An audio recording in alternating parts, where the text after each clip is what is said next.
পোরাবাড়ির চমচম এত বিখ্যাত কেন? বিখ্যাত দুধ ভালো, দুধের লিগে চমচম ভালো। এখন তো সব জায়গায় বাবা বেজা। জি, আমিও মিষ্টির কারিগর।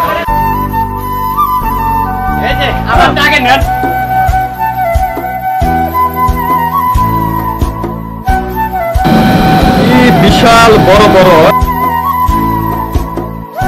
কাঠ দিয়ে এই দুধটাকে জাল দেওয়া হচ্ছে।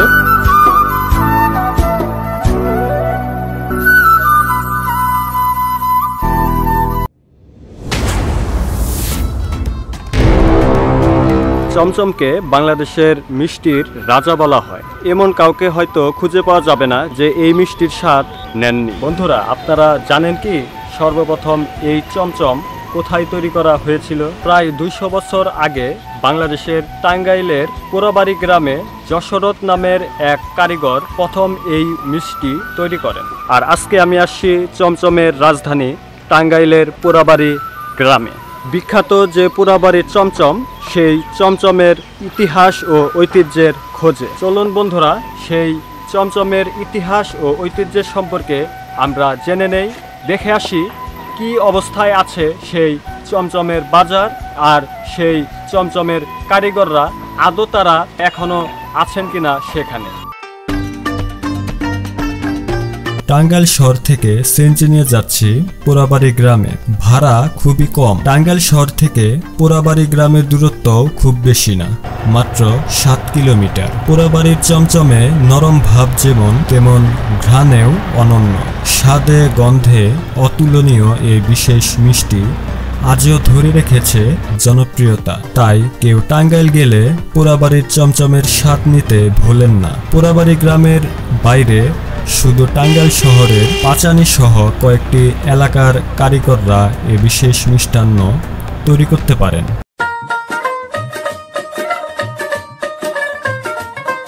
তো বন্ধুরা, আমি চলে আসলাম পোরাবাড়ি গ্রামের পোরাবাড়ি বাজারে, যে জায়গায় সর্বপ্রথম চমচম তৈরি করা হয়েছিল। দেখতে পাচ্ছেন এই জায়গায় 4টা মোড় রয়েছে। দেখেন এই জায়গার সেই পুরনো ঐতিহ্য এখন এখানকার মানুষজন এটিকে রাখতে পেরেছেন কিনা সেটা জানার চেষ্টা করব আর আপনাদেরকেও দেখাবো।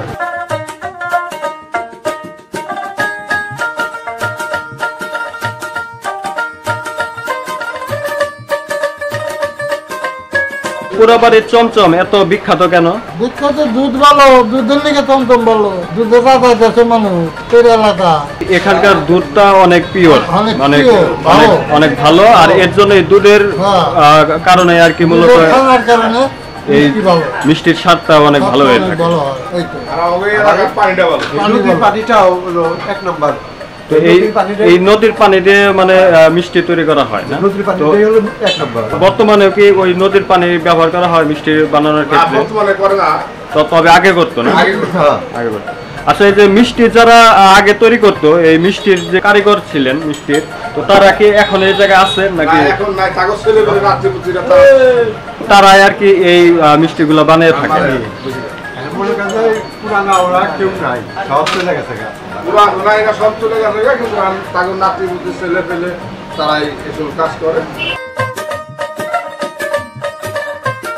আপনারা ই করলেন না, দুধ বিক্রি করলেন? বিক্রি করলাম। আজকে কয় কেজি দুধ আনছিলেন? আজকে 2 কেজি আনছিলাম।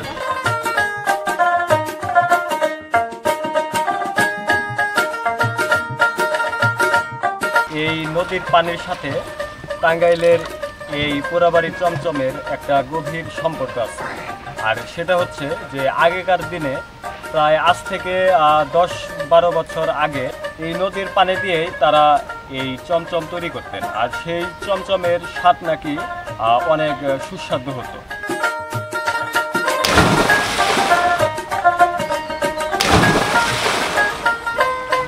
আমি বলতে চাইতেছি যে আমাদের যে এলাকাটা অনেক ঘাস হয়, যেটা সারসারা। এই ঘাসটা গরুয়ে খায়, খাওয়ার পরে যে দুধটা দেয় খাঁটি দুধ বের হয়। আর এই দুধের মাখনটা প্রচুর পরিমাণে বের হয়। এই প্রচুর পরিমাণে মাখনের জন্য মিষ্টিটা এত সুস্বাদু। তারা অনেকেই মারা গেছে, আর তাদের সন্তান আছে, তারা কিছু কিছু বানায়। তাদের বানাইতে ভালো পারে না, কিন্তু সব অনেক ভালো বানায়। তার মানে তারা অনেকেই মারা গেছে, তো এখন বংশ পরম্পরায় তাদের সন্তানরা এখন এই মিষ্টি বানিয়ে আসতেছে। জি। আচ্ছা ঠিক আছে ভাই, ধন্যবাদ।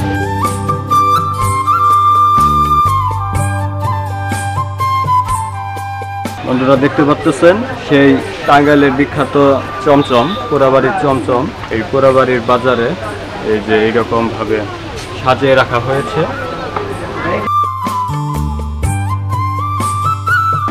আপনার যে দোকান, এই দোকানের বয়স মানে কিরকম?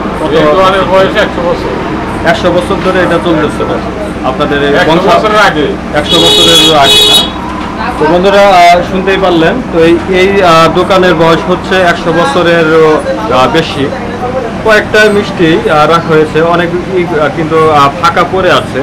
তো মানে এই জায়গায় এত কম মিষ্টি কেন? মানে কি কারণে এই জায়গায় মানে এই দোকানগুলোতে মিষ্টি তো কম না, মিষ্টি ঠিকই আছে। মিষ্টি এখানে বাসায় আছে, কারখানায় আছে। মানে কারখানায় আছে, এই জায়গায় আপনারা অল্প করে আগে বিক্রি করতাম, এখন আর ঢাকা সাপ্লাই দেন না। আগে বিক্রি করতাম সাইনি, মোহাম্মদপুর বিআরডিসি বাস স্ট্যান্ড, তারপরে ক্যাম্পের বাজার।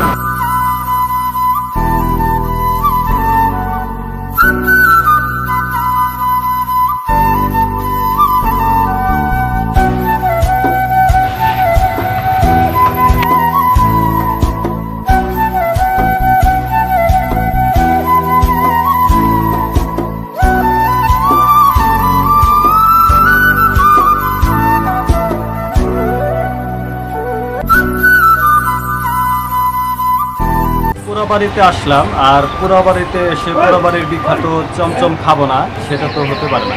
প্রতিটা জায়গার কিছু বিখ্যাত জিনিস থাকে, যেমন এই পোড়াবাড়ির বিখ্যাত হচ্ছে এই পোড়াবাড়ির এই চমচম। এর স্বাদের মধ্যে ভিন্নতা অবশ্যই থাকবে। তো এটা আমি খেয়ে দেখতেছি যে এটার স্বাদটা ঠিক কী রকম। দারুণ, মানে কি বলবো, একদম খাঁটি দুধের একটা স্বাদ আপনারা এই মিষ্টি খেলে বুঝতে পারবেন যে এটা অন্য সব মিষ্টি থেকে অনেকটাই আলাদা।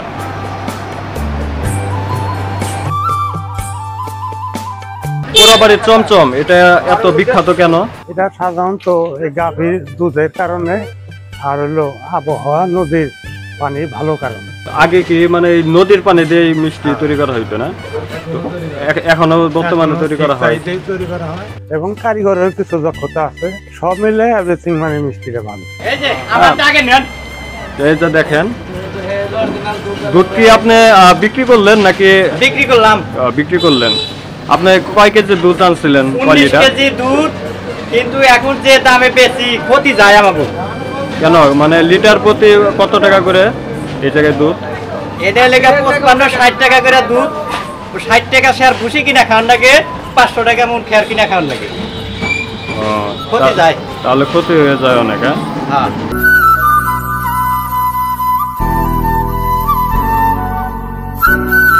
পোড়াবাড়ি বাজারে প্রতিদিনই দুধের বাজার বসে। এখানে যারা গরু পালন করেন তাদের বাড়িতে যে দুধ উৎপাদন হয় সেই দুধ এনে বাজারে বিক্রি করে, আর এই দুধ কিনেই তৈরি করা হয় পোড়াবাড়ির সেই বিখ্যাত চমচম। আমরা এখন যাচ্ছি সেই দুধের বাজারটা দেখার জন্য।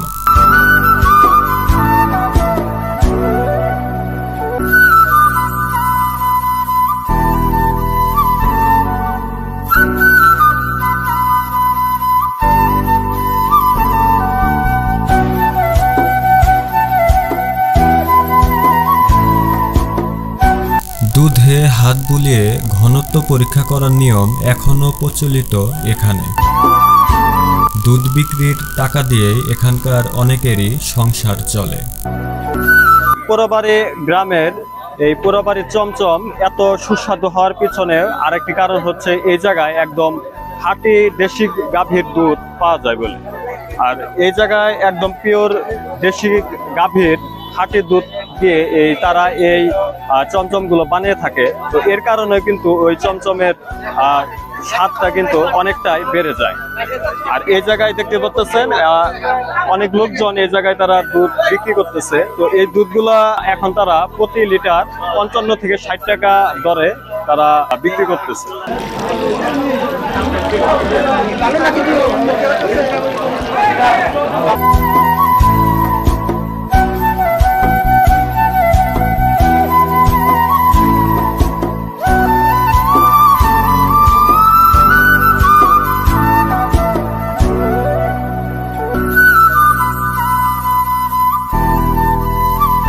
বন্ধুরা দেখতে পাচ্ছেন এই ড্রামে ভর্তি করে তারা এই দুধগুলো নিয়ে যাচ্ছে।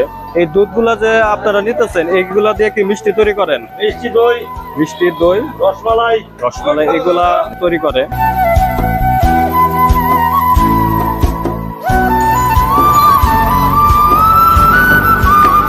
বন্ধুরা দেখেন এই যে খাঁটি গরুর দুধ, এই দুধ দিয়ে এখানে ছানা বানানো হবে। সেই ছানা দিয়ে এই পোড়াবাড়ির বিখ্যাত চমচমটি বানানো হয়ে থাকে।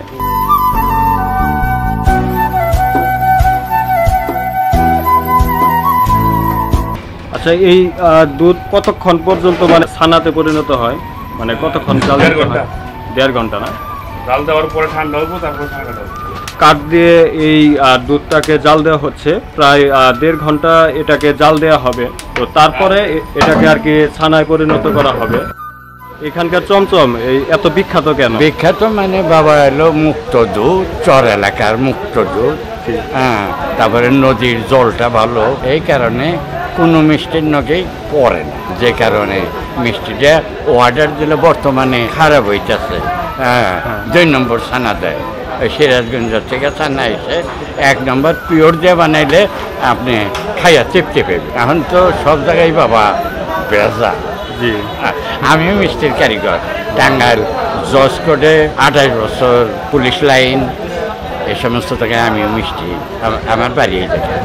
আচ্ছা, আগে যারা মানে এই জায়গায় চমচমের কারিগর ছিল, চমচম বানাতো, তো তারা এখন কই থাকে? নাই, তারা এখন নাই না। একজন খালি মরার পথে, আমি তো বাবা পুরান আর নাই পুরান। তা আমাকেও মিষ্টি বানাইলে এখনকার যে মিষ্টি আলা কয় জানে না, ওই যে ভেজাল কয় আমাকে নাকি পড়বো না।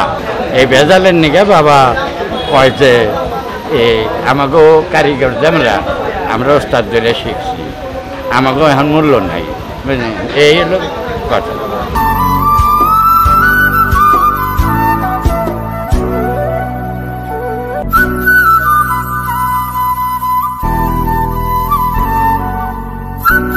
দেখতে দেখতে বিকাল হয়ে গেল, আর এই বিকালে কিন্তু চমচম তৈরির যে মূল প্রস্তুতি তারা নিয়ে থাকে। তো মূলত এই বিকালের দিকেই তারা এই চমচমগুলো তৈরি করে থাকে। তো এখন আমরা দেখব যে তারা কিভাবে এই ঐতিহ্যবাহী চমচমগুলো তারা তৈরি করে থাকে। তবে আমি এখানে দেখব না, টাঙ্গাইলের পাচানি বাজারে গিয়ে এই মিষ্টি তৈরির প্রক্রিয়াটি দেখতে চাচ্ছি। কারণ পোড়াবাড়ির যে ঐতিহ্য তা বর্তমানে ধরে রেখেছে শহরের মিষ্টিপট্টির দোকানগুলো।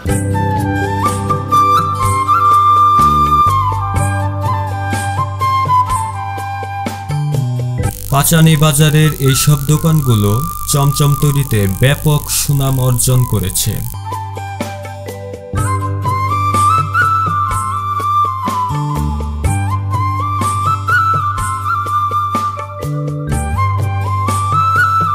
এগুলা এই মিষ্টির উপরে ছিটিয়ে দেন না? হ্যাঁ বাবা, এটা হচ্ছে দুধের ক্ষীর।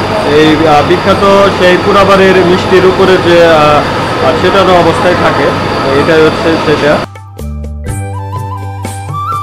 আর দেখেন বন্ধুরা, তো এটা হচ্ছে সেই খাঁটি দুধ থেকে যে ছানা তৈরি করে, সেই ছানা তৈরি করার প্রক্রিয়াটা দেখতেই পাচ্ছেন। এই জায়গায় ছানা ঝুলানো হয়েছে।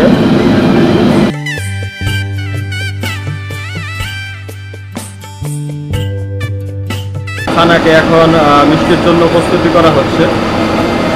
তো এখন আমরা এই জায়গায় এসেই দেখতে পাচ্ছি যে রীতিমতো চমচম বানানোর এক মহা উৎসব এই জায়গায় দেখা যাচ্ছে। মনে হচ্ছে যেন একটা উৎসব লেগেছে।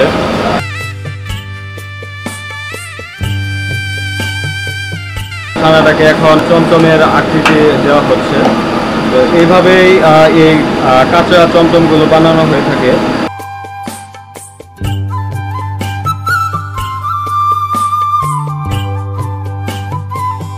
কাঁচা চমচমগুলো চিনির শিরার মধ্যে দিয়ে ভাজা হয়।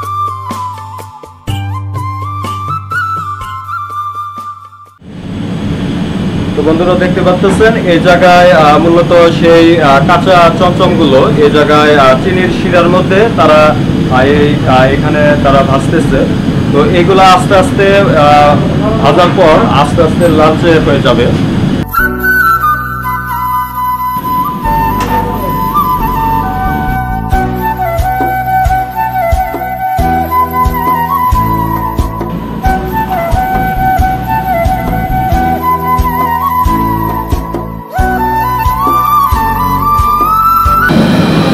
বিশাল বড় বড় এই জায়গায় কড়াইয়ের মধ্যে এই মিষ্টিগুলো ভাজা হচ্ছে, দেখতে পাচ্ছেন আপনারা।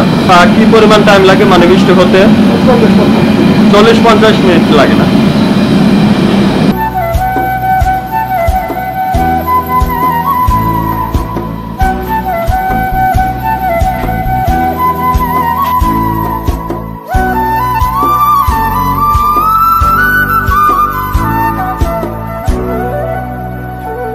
কাঁচা ছানা থেকে তৈরিকৃত এই চমচমগুলো একদম ভাজার পর একদম লালচে হয়ে গেছে।